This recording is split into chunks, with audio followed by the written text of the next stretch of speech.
Good morning and welcome to StudyIQ. I am Prashant Mavani. I hope you all are doing good this morning. Let's see what we have got in the Hindu. But before that, let me take you through a quote by APJ Abdul Kalam. He says, "We should not give up and we should not allow the problem to defeat us." With this, dear friends, yesterday I got a suggestion from one of you guys in the comment section, and I forgot the name, but one of you said that I should explain this subject line, this one, right, the line that you see. It is with every article and editorial, so it's a good idea. I used to explain it earlier on, but I thought that you guys don't need it, so I dropped that idea. But now, as I got this suggestion, I will give it a go for a couple of weeks, and if everyone of you are happy about it, then we will continue this practice. Now, first item that we have is India's pivot to Eurasia. What this subline is saying, that when you have complicated ties with neighbors, it makes sense to strengthen ties with your neighbors' neighbors. We will analyze it in detail. Very important article, if you ask me, written by a former diplomat. Then you have this, the imperative to offer refuge. It is about refugees. Number two in terms of importance.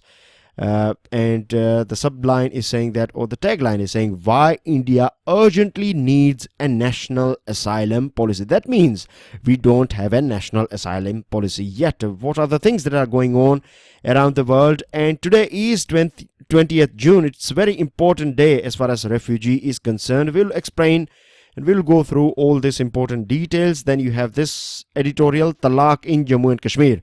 The BJP and the PDP can finally go back to being the polar opposite of each other. Yes, they have always been polar opposite to each other. PDP was predominantly representing Muslims in Jammu and Kashmir, and BJP was representing Hindus in Jammu and Kashmir.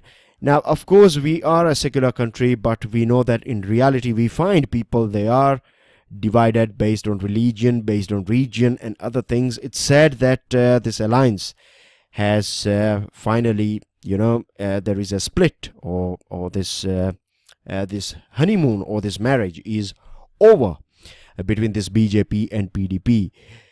This one is an article that is easy read for you guys, so help yourself with this one. And this one is about the last to know. It is basically about this conduct of the board of ICICI Bank, right? It raises many questions about corporate governance. Earlier on, ICICI Bank used to blame this public sector banks for non-performance, but the way things are going on, the top lady is accused of providing a soft corner to a particular company. So investigation is going on. She has decided to step down for time being, but she has appointed a person to look after this ICICI Bank. So it raises many questions. And of course, this sort of banks as well, they require, or there is an urgent need to re-engineer corporate governance. Again, a self-study article for you guys. So two articles for you to go through by yourself.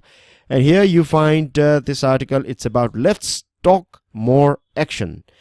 When it comes to improving learning outcomes in India, we have no time to waste at all. It's about education. Very important topic for your mains examination, for your prelims examination, right? For your overall understanding.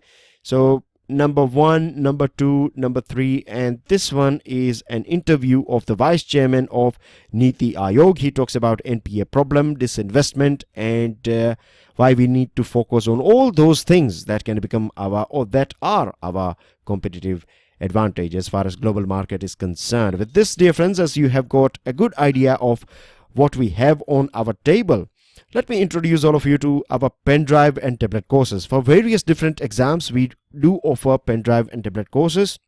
You can get all important details associated with our pen drive and tablet courses from our portal, that is StudyIQ.com. You can give us a call on this numbers as well, just in case if you have any question or query. You can use this chat support. You can drop your name and number and someone will get back to you.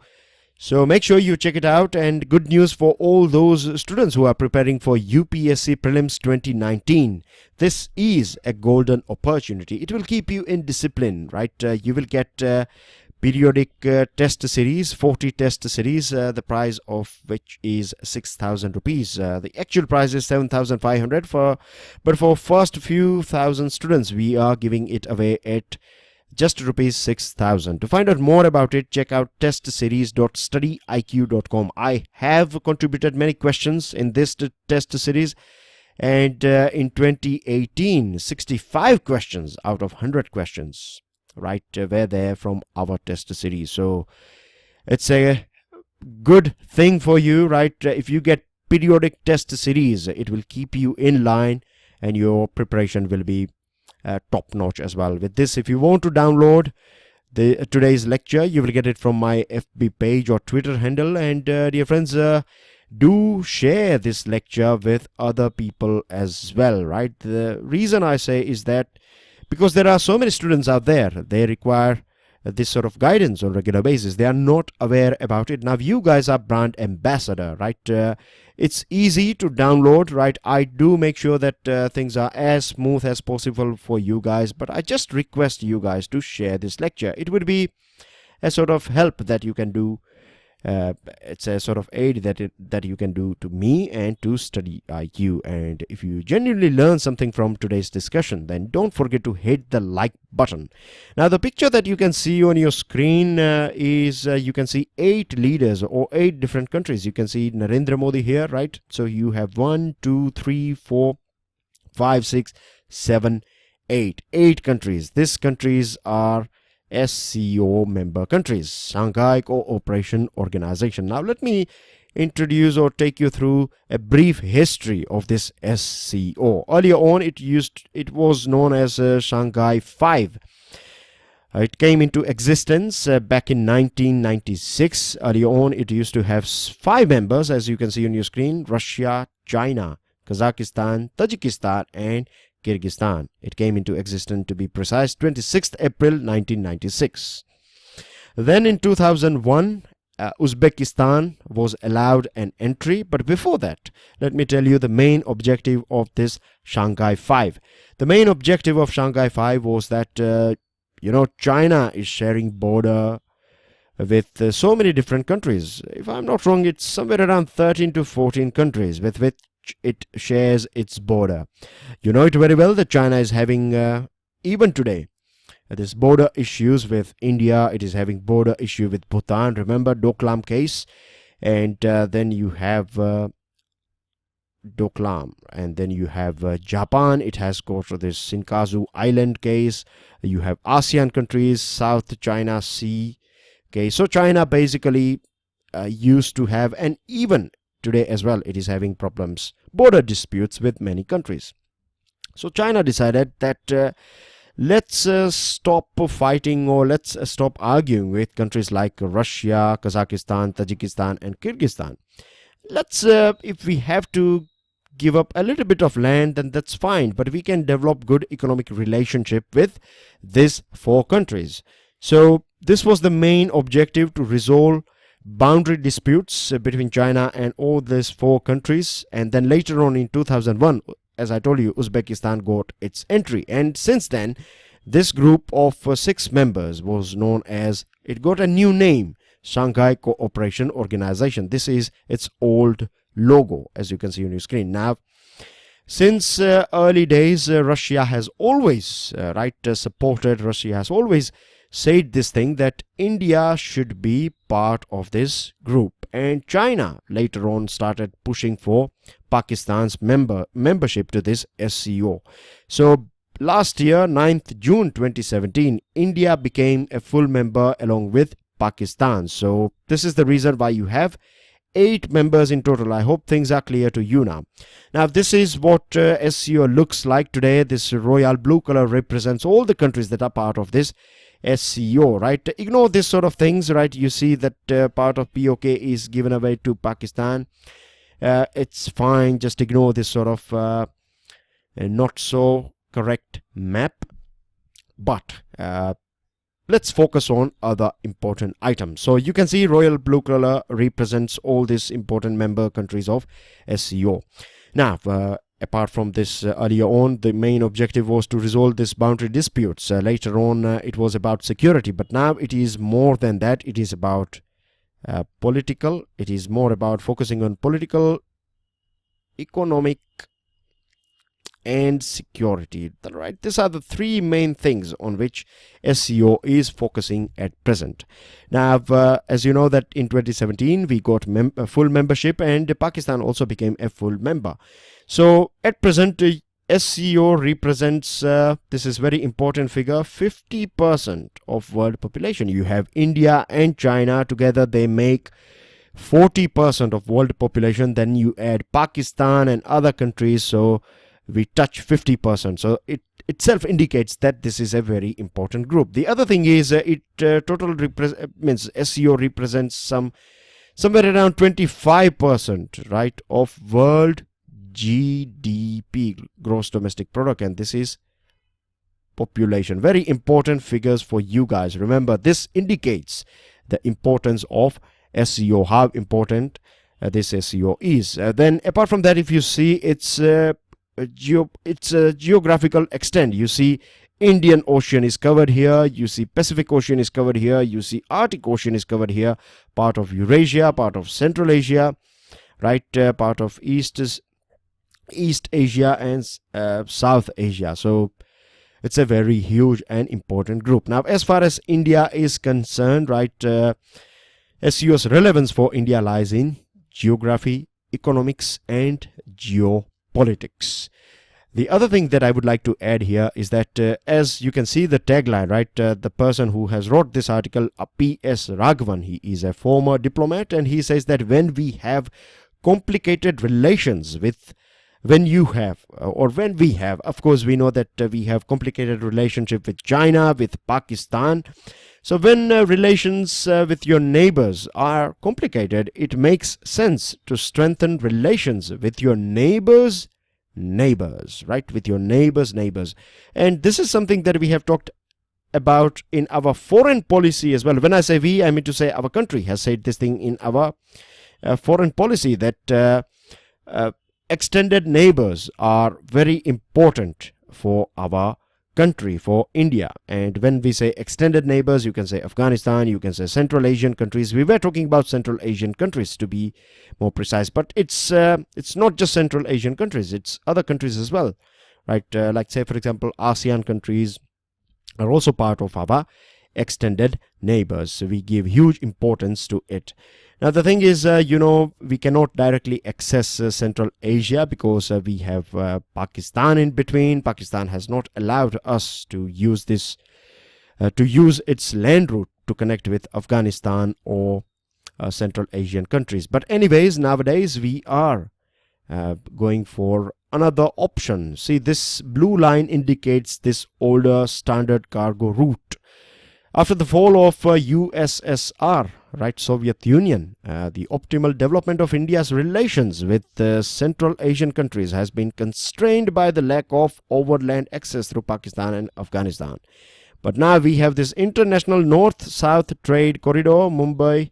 From here you go to Arabian Sea. From here you have this Chabahar port. Then you use land connectivity or rail connectivity basically. And then you get in touch with all the Central Asian countries and finally to Moscow as well. As you can see, this route, this blue line is lengthy, it is expensive, it is time consuming. But this orange line, that is this international north-south trade transport corridor or trade corridor, is short, it's cheap, right? It's less time consuming. The other thing is, if we look at the political scenario, or the let's not just political scenario, but if you see Russia and China, of course you can see that these are the two main players here, right? What we find here, that China is expanding its reach by this BRI. As far as Russia is concerned, it is net security provider of this region. China is more, you can say, looking after economic development, and Russia is looking after this security development. So it was a, you can say, duopoly, or you can say two countries were controlling all these Central Asian countries. But now when India is part of this group, and Central Asian countries were also looking forward for India's entry, because when India comes in, their total reliance on Russia and China will come down, right? You have third important player here, so it will be a win-win for Central Asian country as well. As far as Indo-Pak relationship are concerned, right, we have both of us have behaved very well. We have followed this international etiquettes. We were not against each other. There was a handshake between president and prime minister. And Russia and China, both these countries, they have said this thing as well, that this SCO is a good platform. If with the help of this SCO, Pakistan and India can solve their problems. That's what they say. That's what they have said. That's what SCO has done during this Shanghai 5 time.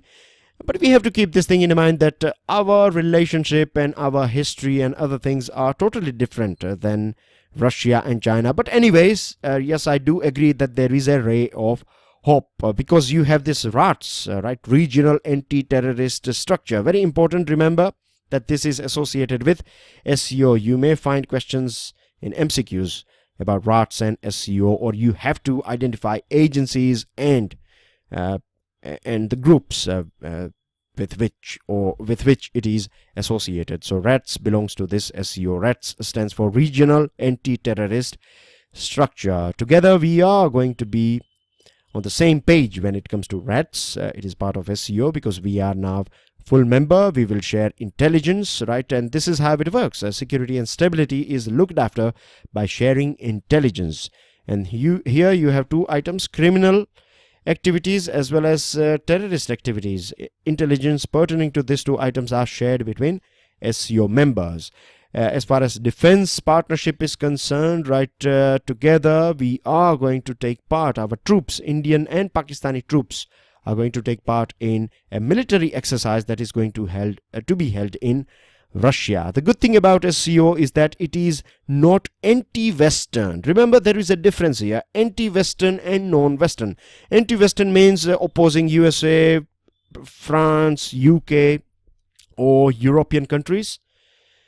Then you can call it anti-USA. But non-Western basically means it is not affected by NATO. It is not using the same strategy of NATO or Western world, like regime change or interfering with domestic policies of other countries. So this is something that is India. This is something that is, it is in line with the nature of our country.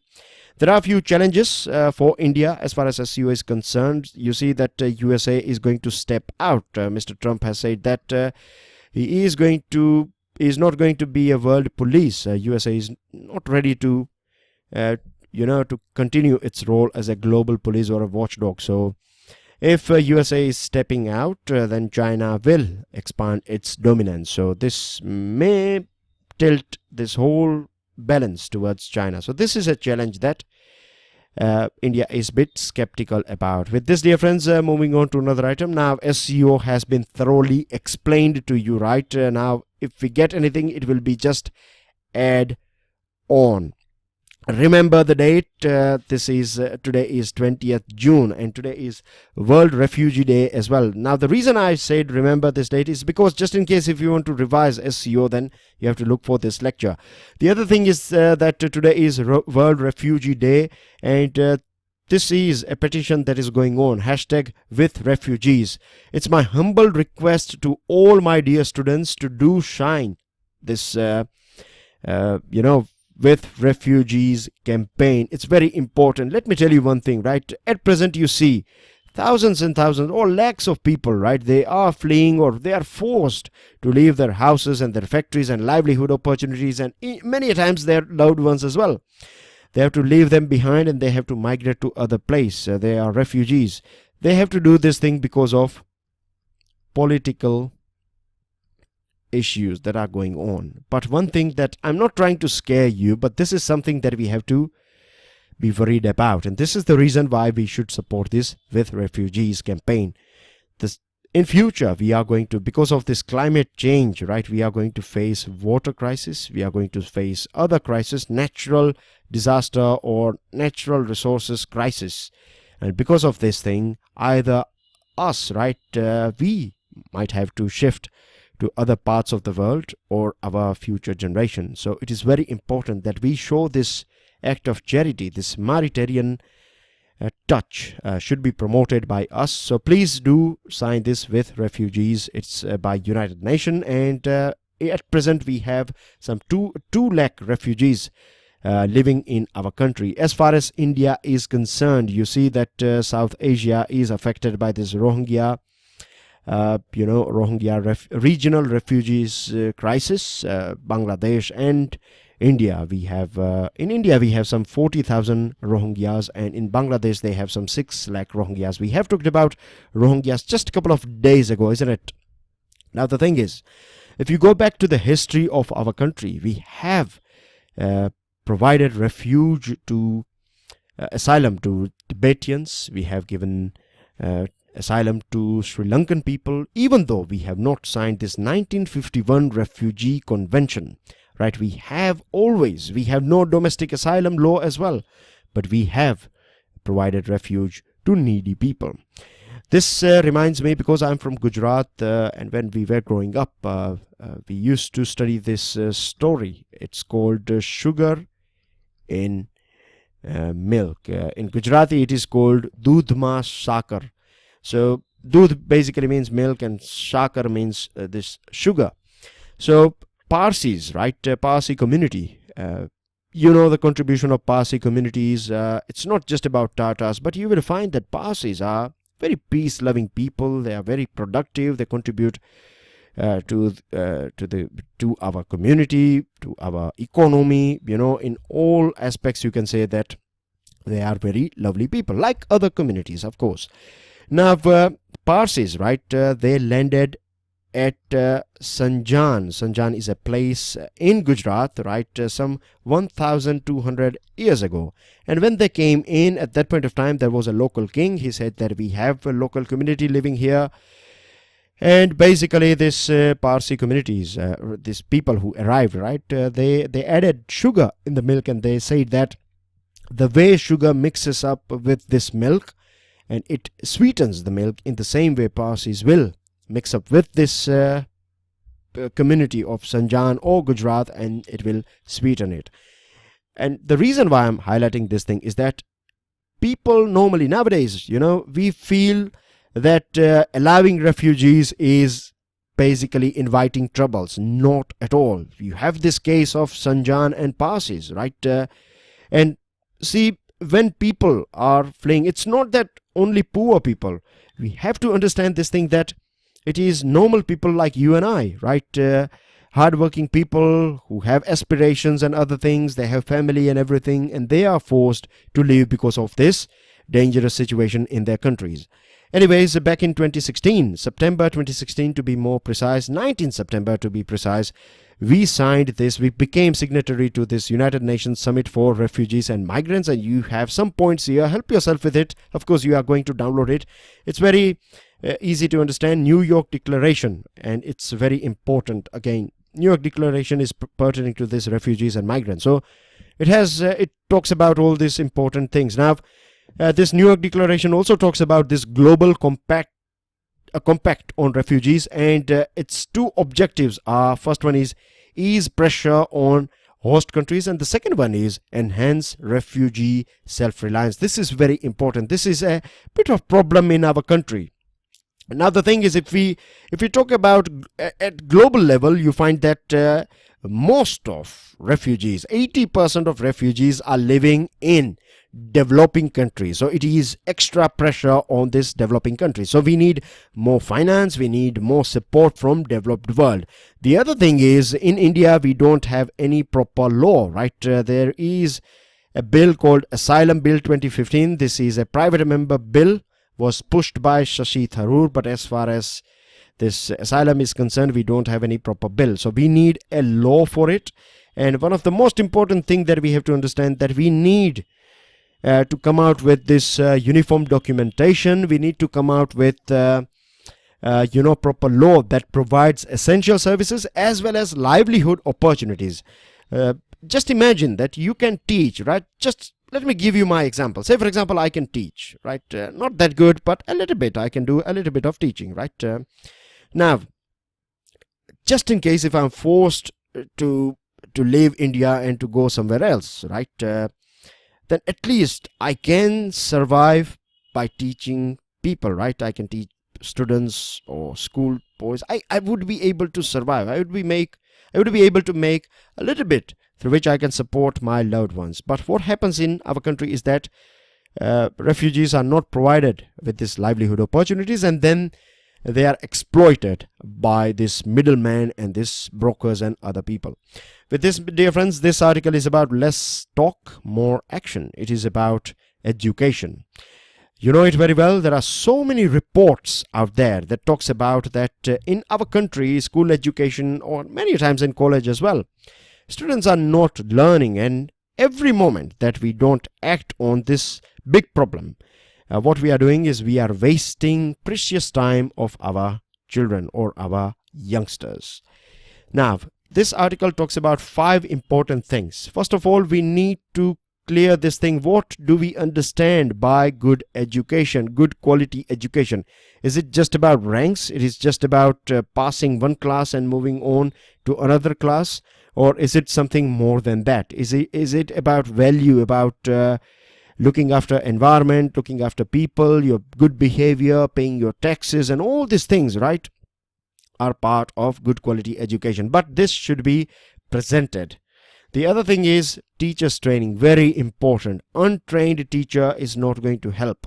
We need proper training of teachers, particularly in our schools. Then you have parents' involvement. It's not that if you are not educated, if you are illiterate, then you cannot contribute. Yes, you can. You will find that those people who have not got education, they will be very keen and they will do everything in their hand to make sure that their kids get education. Then programs must be rigorously evaluated. What is happening is that there are so many pilot projects going on in our country. We don't need that. We need proper programs. They should be evaluated, and then once you get good results, they should be expanded to other parts. And then we need more partners, public-private partnership. We need more NGOs, international organizations, and things like that to improve education. So here you have 5 important points, and you find questions on education every year in your mains examination. This is an interview, as I told you, right, of Vice Chairman of Niti Aayog. Very quickly, as you can see here, he is talking about growth, and the problem in our country is that commercial banking credit has largely been for housing and automobiles. It should be more for industry and manufacturing and services, but it is not picking up that much. So less job creation and other things. NPA, as far as NPA is concerned, he said that corporate governance, something that we talked about, ICICI, is required.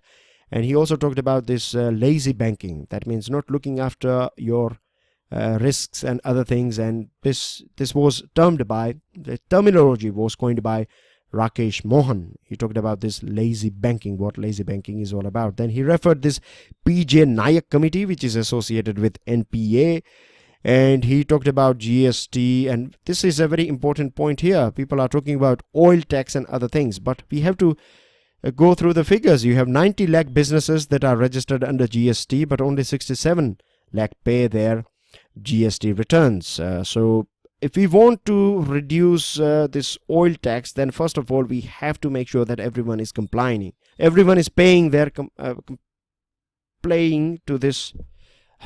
Cannot pronounce, slip of tongue. Anyways, many times this thing happens.